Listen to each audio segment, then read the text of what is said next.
COOGS HOUSE. All right, you taste it? Does it taste sweet? Like 4 consecutive Sweet 16s sweet? You are Locked On Cougs, your daily podcast on the Houston Cougars, part of the Locked On Podcast Network, your team every day.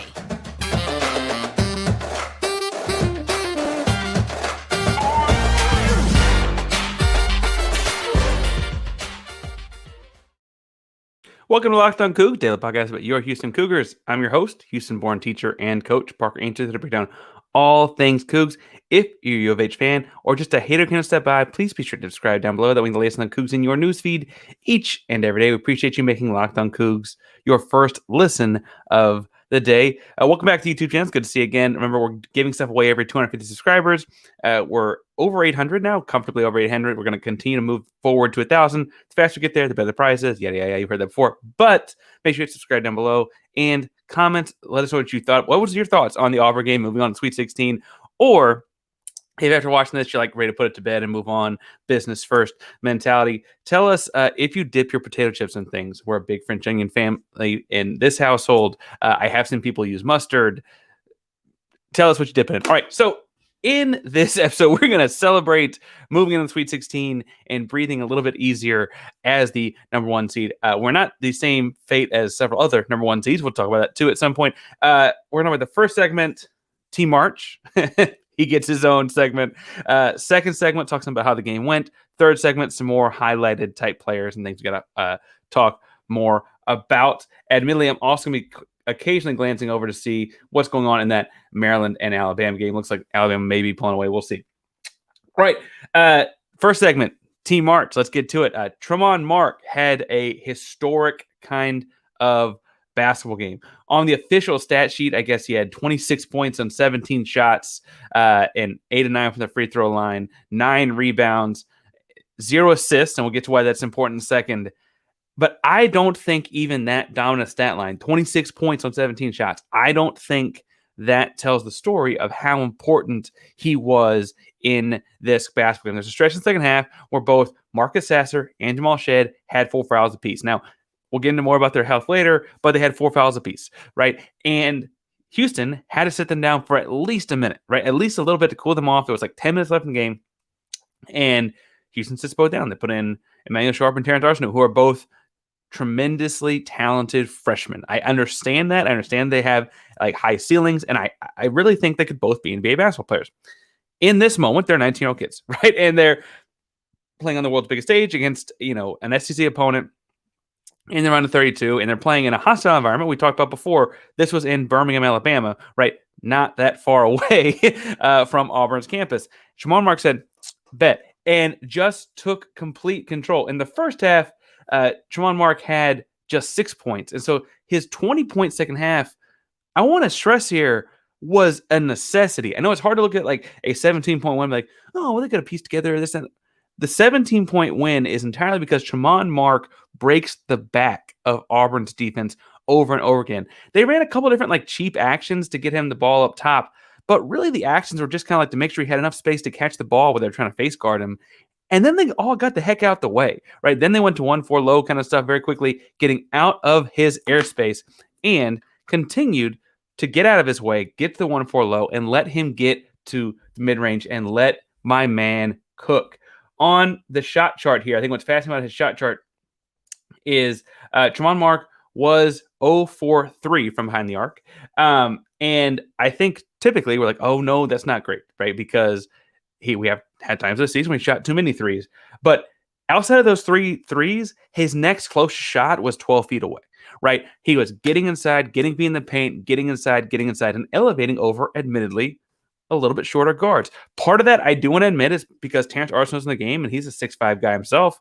That means that you're going to put a little bit bigger guard on Terrence, right? When they put a bigger guy on Tramon, Team March, right, he would attack the paint and take the bump, made an and one here and there too, right? Like take the contact, get the foul line, etc. Again, 8 of 9 from the stripe. And then there were times where that big fellow was just too big, and he went all the way to the cup.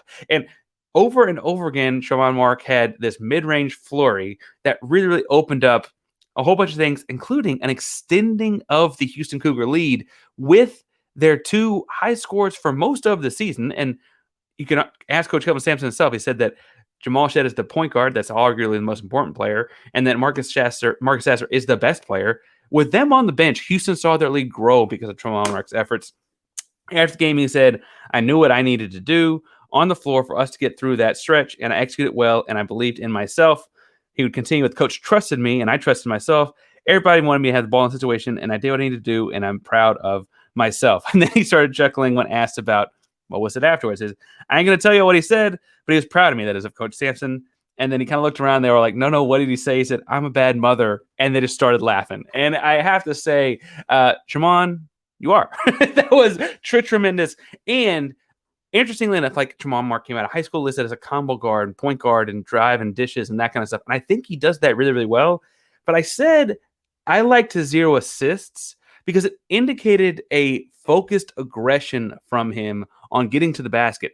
When he got inside 10 feet, he wasn't trying to find the drop-offs. We saw against Northern Kentucky just 2 days ago that sometimes those things get picked off or tapped out or fumbled or whatever, right? He wasn't trying to do any of that. He got inside of 15 feet. This thing's going up. And that was a big, big shift in mentality for him that opened up the playbook in a lot of ways, because then once Sasser and Shead got back in the game, it's like, oh, now we can do whatever we want. And we know that at the end of the clock, we got 3 guys that can hit guys in isolation moves.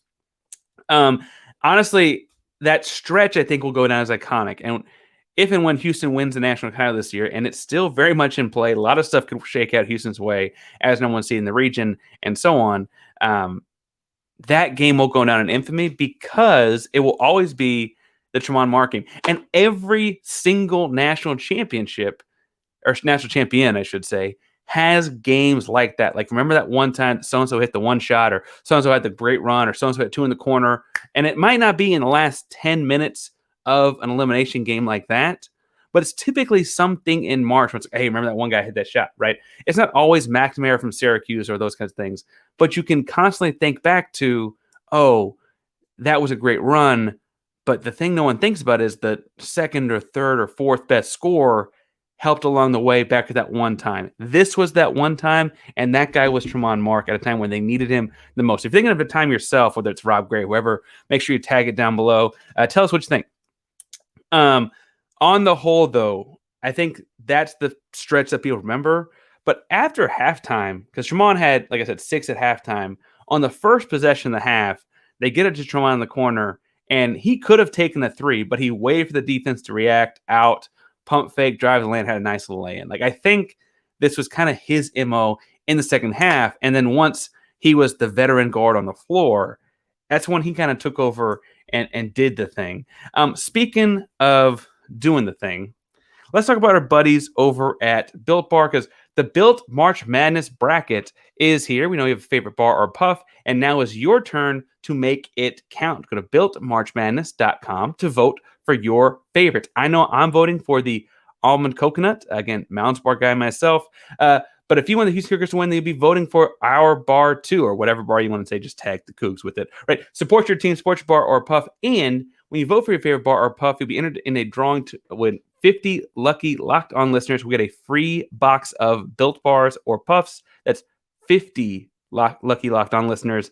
I think you got a shot. Not only that, but one lucky Locked On fan will have a 12-month subscription, or win a 12-month subscription to Built, and have Built's best bars or puffs delivered monthly straight to their door. You've got to try Built. Built is the best protein bar ever. Seriously, they're so amazing that you won't think they're good for you. What makes Built Bars and Puffs so good is they're covered in 100% real chocolate. That's right, real chocolate.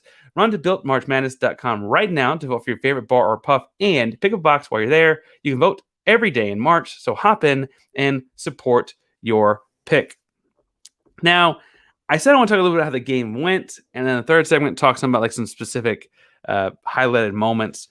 This game was the classic March Madness tale of two halves. Houston was down 10 in the first half, and I have the side-by-side box score from halftime and the end of game. And so work me if I'm doing math. Again, I teach history, not math, so if I'm doing the math, I can flip subtract. But in the first half, it felt like Auburn could not miss. They're shooting 55% from the field. They're shooting 45.5% from the three-point line. And remember, this team is a team that shot less than 37% from the three-point line on the season and had had a great month of the season just to get to that, right? This is a team that was not shooting anywhere over 50% from the field in the season. Was shooting 55% from the field thus far. And the one consistent in Auburn shooting over the course of the game was in the first half, they were 4-10 from the foul line. And in the second half, they were 19-36. So even in that area, which many of them are lamenting, oh, we just missed our free throws, blah, blah, blah, blah. And admittedly, they lost by 17 and went 19 from 36, an embarrassing effort from the free throw line.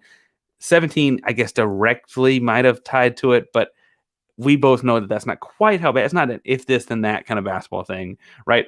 On the whole, their shooting regressed below the mean. It came back to earth a little bit. The most impactful player I think to look at in that instance is the Donaldson kid with all the hair. He had 2 big threes that were kind of like gut punches in the first half. Felt like they were daggers if it had been the second half and those kind of momentum swings had happened, right? He played just 4 minutes and had 6 points in the first half. He played 4 more minutes second half and had no more points, right? Like that indication of oh, that guy went 2 of 2 from the 3-point line in the first half, and he missed a 3 and only played a couple of minutes in the second half. They just stopped rolling. Now, I don't mean to say that nothing else happened schematically. One thing Houston did a much better job in the second half was not overreacting to closeouts, because once Auburn got hot, I think Houston was like, we got to close out these guys hard, and that left some wide open lanes in the driving area. After we talked about yesterday, the X out, box out, after those instances, you saw Auburn guys get into the lane with both feet, either drop it off or punch it home themselves. So you saw that kind of shift some to where Auburn had 22 of the 41 points in the first half in the paint. Jahoni Broome and what's the kid's name? The Gardner kid. They both got in there kind of at will.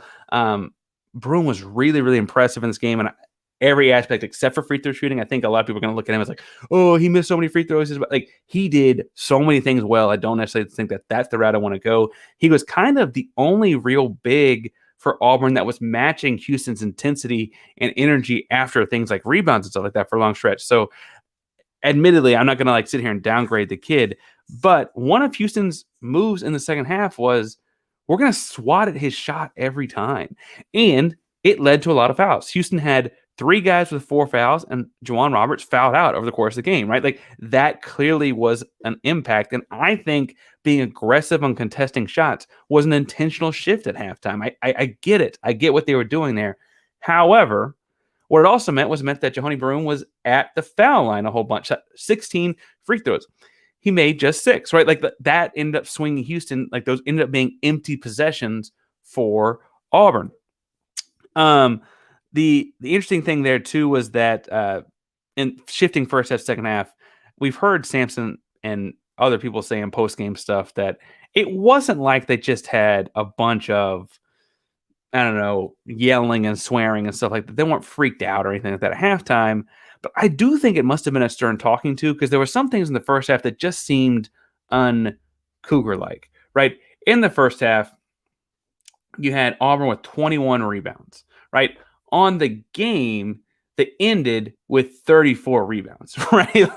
Like that window, the 13 rebound in the second half window, I think is more indicative of the kind of performance Houston can do in keeping teams off the glass. Shout out to Sparkle, keeping glass clean. But I also think it's interesting that so strategically, I think they fixed some things, found blockouts, et cetera. Said don't over pursue this, those kind of things. They also wore them down, I think, in a way that people anticipate a Power 5 team wearing down Houston. Houston's energy, aggression, tapping the ball, poking the ball, deflections, tipping the ball and rebounds, etc., clearly wore down the Auburn effort, to where at some point with 6 minutes left, especially with Tramon Mark scoring while Sasser showed on the bench, it looked like Auburn was and they're only down 8 or 10 at this point. They're like, what do we even do? What can we do at this point? Houston won the second half 50-23. More than doubling up an opponent in a college basketball half is really, really hard to do. And I don't want to take things for granted with this basketball team. But I also think we kind of expected it at halftime, right? Because we both knew that Houston was going to have a better day boxing out. He was going to have a better day settling down once they got some time at halftime to correct some things. And we know those first half actions and overreactions and giving up lanes, the layups and paint touches like that was not Houston Cougar basketball, right? That's not something we expect out of Houston, something we have ever thought to expect out of a Houston Cougar basketball team. And so that was, I think, kind of why I tweeted at halftime, and I think I saw several people echoing the same. The sky's not falling. This is a 10-point game. They've done more, right?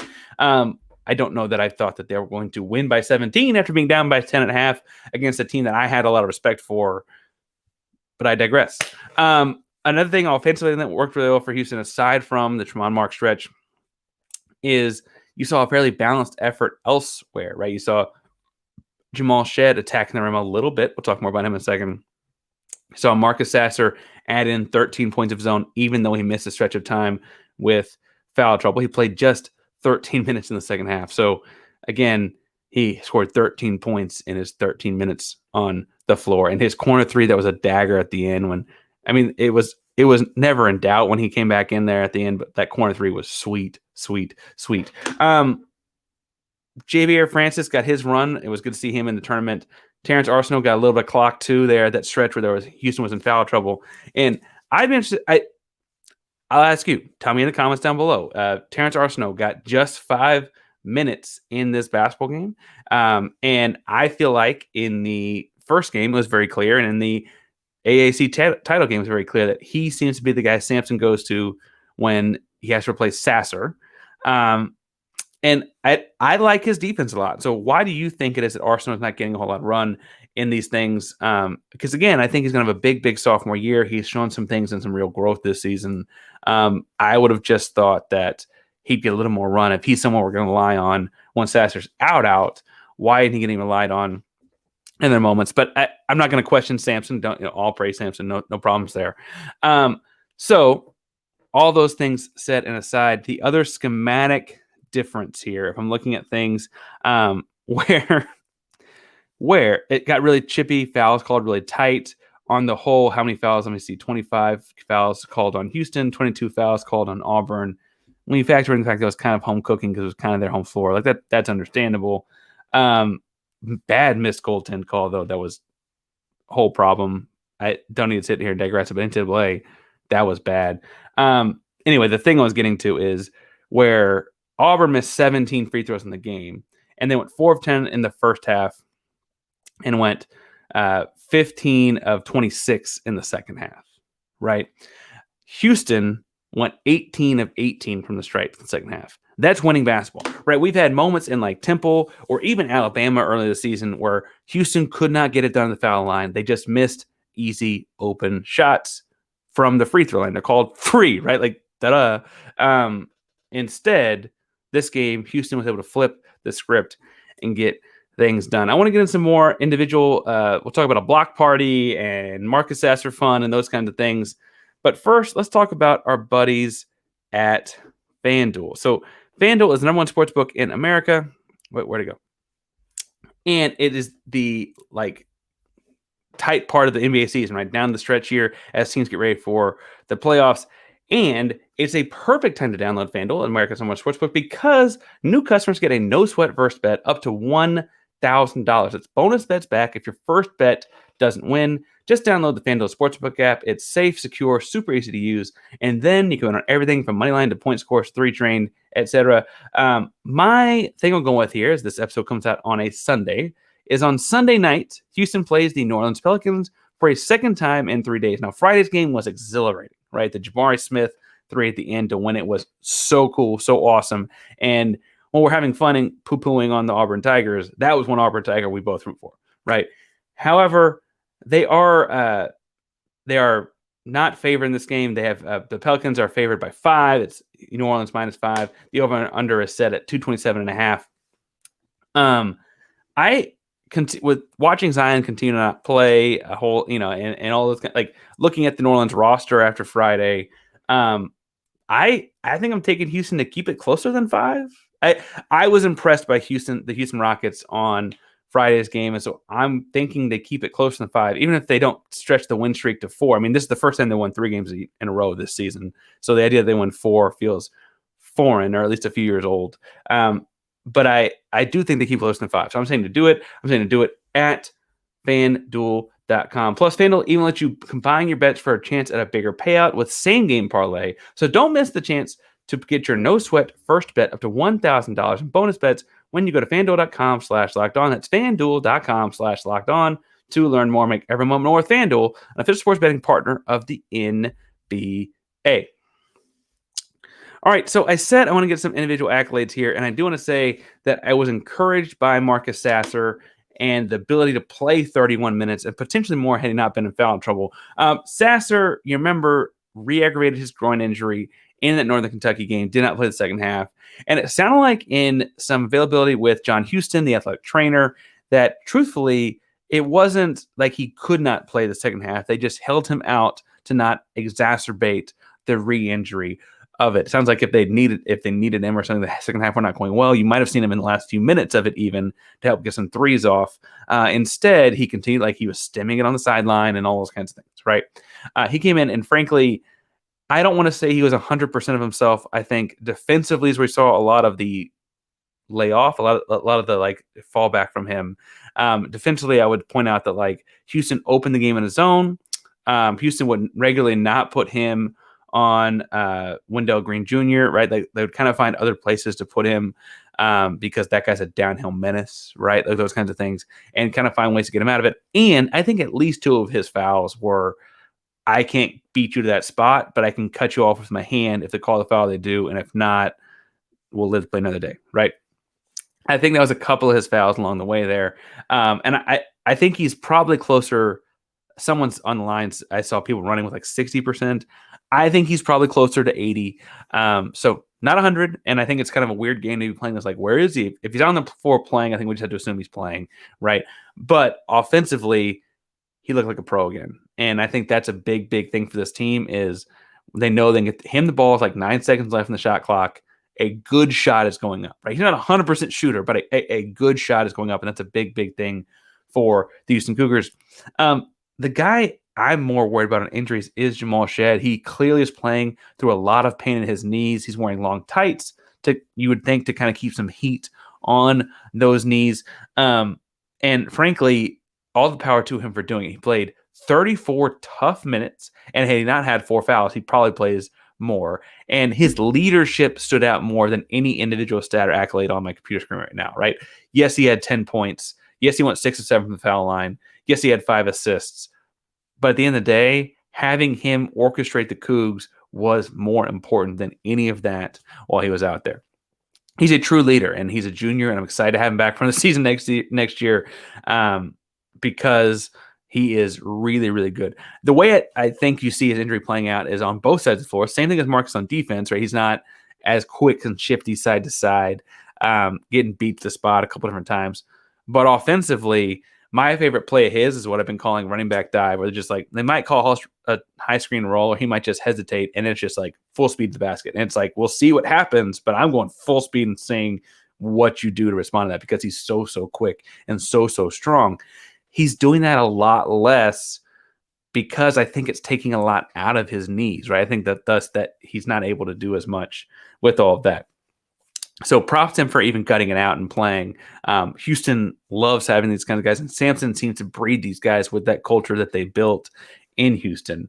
The other two guys I think we need to shout out a little bit were the guys that had the block party in Juwan Roberts and Jarace Walker. Now, Juwan Roberts had 5 blocks, fouled out. He might have had one more if he'd gotten to stay in the game a little bit longer, played 31 minutes. But Jarace Walker, and people are going to ride Jarace because his offensive stat line doesn't look like Brandon Miller and things like that. And people are going to try and like talk about how he should be drafted later this and earlier that and all kinds of stuff because of whatever things you have as offensive game.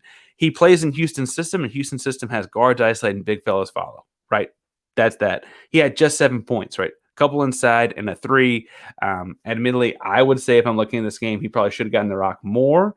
But also, like when you look at it, like he had 5 shots inside the, I guess technically 6, one was on the line. 5 shots inside the arc for real though, and he probably could have put 1 or 2 more down.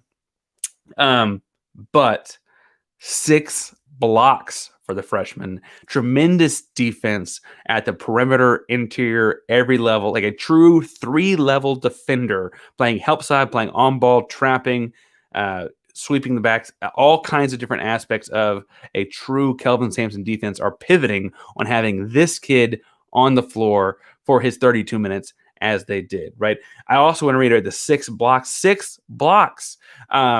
That's the, I would say franchise, that's the program record for blocks in a postseason game. Now, admittedly, I tweeted out, like, that's a program that's had Akeem Olajuwon and Elvin Hayes, and someone else was very quick, like, oh, but blocks weren't kept to stat. I'm like, you get the point. This is a program built on shot blockers, and he's got the record for most blocks in a postseason game. It's also worth pointing out that, like, a lot of those blocks second half were like tremendous displays of athleticism, where I'm not sure Auburn knew where he was. And I think the way that, aside from making SportsCenter, the reason that's important for both he and Juwan is that suddenly Auburn is looking around like for ghosts once they're down low with the ball, right? Where they were getting in the paint so easily in the first half, when he come around and is smacking the ball away in the second half, suddenly Auburn has to look around like, okay, I got in the paint, but where's 25? And that instant, even if he doesn't get there to block it, allows the defense to recover, allows someone else to go up there and contest a shot, and in this case, allowed them to send the Broom Kid to the foul line. On the whole, though, a really, really tremendous second half performance from the Houston Cougars. They are waiting to see who they play. They play their Sweet 16 game on Friday. They're waiting to see they play the winner of Indiana and Miami. So it's a fun one to watch on Sunday. I'm encouraging you to watch that as well. Again, the winner gets to see Houston in Kansas City. Kansas City, you'll note, was like when people were really upset about who got which number 1 seed and those kind of things. And they all thought, oh, Kansas should be the one that gets to go to Kansas. Kansas didn't win, so they don't get to go to anywhere. So they'll be playing either Indiana or Miami in Kansas. We'll be previewing that this week. Just a heads up, we're going to have some more Cougar talk on Monday and Tuesday, and then we'll preview that game on Thursday, Friday, looking at what it's going to look like for Houston in the Sweet 16. I am going to take Wednesday off. It might be Tuesday, might be Wednesday. One episode off this week. We've got to go to a funeral and out of state, so we got to go do those kind of things. And just means we won't have as much time to record, right? But all kinds of things are exciting and happening for the Houston Cougars. So be sure to hit subscribe down below. We'll be able to get you Houston Cougar news in your podcast almost each and every day this week. So make sure you hit us, subscribe down below. Thank you all so much for tuning in today and making Locked On Cougs your first listen of the day. If you're looking for a second listen, I'm going to recommend Locked On College Basketball because they're covering all of March Madness from all kinds of different perspectives. And if you look at like other number 1 seeds falling, like Kansas or Purdue or things like that, they've got those things covered. Andy and Isaac do really well, so make sure to check that out. You can follow me at Painsworth512. That's PAINSWRTH 512 on all of your social media handles. That's Twitter, Instagram. The TikTok's up and rolling. It's not a whole lot of videos on it, but it is up and rolling, so make sure to check that out. That's at Painsworth512, PAINSWRTH 512. Thank you all so much for tuning in to Locked On Cougs. Locked On Cougs is a primary Locked On podcast network. That means your team, or in our case, the number 1 team in the country, every day. Go Cougs.